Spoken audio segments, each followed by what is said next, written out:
ನಮಸ್ಕಾರ ಸ್ನೇಹಿತರೆ ಎಲ್ರಿಗೂ. ನಾವು ನಿನ್ನೆ ನಾಗರಬಾವಿಲಿರೋ ಒಂದು ಕೂಲ್ ಜಂಕ್ಷನ್ ಅಂತ ಒಂದು ಫುಡ್ ಜಾಯಿಂಟ್ ಅಂದರೆ ಫುಡ್ ಪಾಯಿಂಟ್ಗೆ ಹೋಗಿದ್ವಿ. ಅಲ್ಲಿ ತುಂಬ ಚೆನ್ನಾಗಿತ್ತು ಟೇಸ್ಟು. ಅದಕ್ಕೆ ನಿಮ್ಮ ಜೊತೆ ಶೇರ್ ಮಾಡೋಣ ಅಂತ ತೋರಿಸ್ತಾ ಇದ್ದೀನಿ. ಇದು ಬರೋದು ನಾಗರಬಾವಿ ಮೇನ್ ರೋಡಲ್ಲೇ. ಈ ಜುಡಿಯೋ ಬರುತ್ತಲ್ಲ ಮತ್ತು ನಂದನ್ ಪ್ಯಾಲೇಸ್ ಅದರ ಆಪೋಸಿಟೇ ಇರೋದು. ಲೊಕೇಶನ್ ನಿಮ್ಗೆ ಬೇಕಾದ್ರೆ ಶೇರ್ ಮಾಡ್ತೀನಿ ನಾನು. ಜೊತೆಗೆ ಇಲ್ಲಿ ತುಂಬ ಸ್ಪೆಷಲ್ಲಾಗಿ ಸ್ಯಾಂಡ್ವಿಚ್ಗಳು ಸಿಗುತ್ತೆ. ನಂಗೆ ತುಂಬ ಇಷ್ಟ ಆಯಿತು. ಸ್ಯಾಂಡ್ವಿಚ್ಚು ಮತ್ತು ಪಾನಿಪುರಿಗಳು, ಚಾಟ್ಸು, ಜ್ಯೂಸ್ ಎಲ್ಲ ಸಿಗುತ್ತೆ. ನಾವು ನೆನ್ನೆ ತೊಗೊಂಡು ಟೇಸ್ಟ್ ಮಾಡಿದ್ವಿ. ನಂಗೆ ತುಂಬ ಇಷ್ಟ ಆಯಿತು. ಅದಕ್ಕೋಸ್ಕರ ನಿಮಗೂ ತೋರಿಸೋಣ ಅಂತ ತೋರಿಸ್ತಾ ಇದ್ದೀನಿ. ನಾವಿದರಲ್ಲಿ ಒಂದು ಮಸಾಲ ಪುರಿ, ಸಮೋಸ ಮಸಾಲ ಮತ್ತು ಒಂದು ಚೀಸ್ ಗಾರ್ಲಿಕ್ ಸ್ಯಾಂಡ್ವಿಚ್ ಆರ್ಡರ್ ಮಾಡಿದ್ವಿ. ಮಸಾಲ ಪುರಿ, ಸಮೋಸ ಮಸಾಲ ಅಂತೂ ತುಂಬ ಚೆನ್ನಾಗಿತ್ತು ಟೇಸ್ಟ್ ವೈಸು.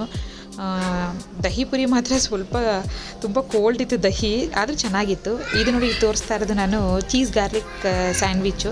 ಇದು ತುಂಬ ಚೆನ್ನಾಗಿತ್ತು. ನನಗಂತೂ ಪರ್ಸ್ನಲಿ ತುಂಬ ಇಷ್ಟ ಆಯಿತು. ಜೊತೆಗೆ ಲಾಸ್ಟಲ್ಲಿ ಒಂದು ಜ್ಯೂಸ್ ತೊಗೊಂಡು ಕ್ಲೋಸ್ ಮಾಡಿದ್ವಿ. ಇಲ್ಲಿ ನಿಮ್ಗೆ ತೋರಿಸ್ತಾ ಇದ್ದೀನಿ, ನೋಡ್ಬೋದು ನೀವು ಅಲ್ಲಿ ಏನೇನಿದೆ ಅಂತ ಮೆನು ಕಾರ್ಡಲ್ಲಿ. ನೀವು ಯಾರಾದರೂ ಟ್ರೈ ಮಾಡಬೇಕು ಅಂತ ಇದ್ದರೆ ಒಂದ್ಸಲ ಇಲ್ಲೋಗಿ ಟ್ರೈ ಮಾಡಿ. ಇದು ನಾಗರಬಾವಿ ಮೇನ್ ರೋಡಲ್ಲಿ ನಂದನ್ ಪ್ಯಾಲೇಸ್ ಆಪೋಸಿಟ್ ಬರುತ್ತೆ. ಸ್ಟುಡಿಯೋನು ನಂದನ್ ಪ್ಯಾಲೇಸ್ ಎರಡು ಇದೆಯಲ್ಲ, ಅದ್ರ ಆಪೋಸಿಟೇ ಬರುತ್ತೆ. ಯಾರೆಲ್ಲ ಈ ಥರ ಟ್ರೈ ಮಾಡಬೇಕು ಅಂತಂತಿದ್ರೆ ಒಂದ್ಸಲ ಹೋಗಿ ಟ್ರೈ ಮಾಡಿ.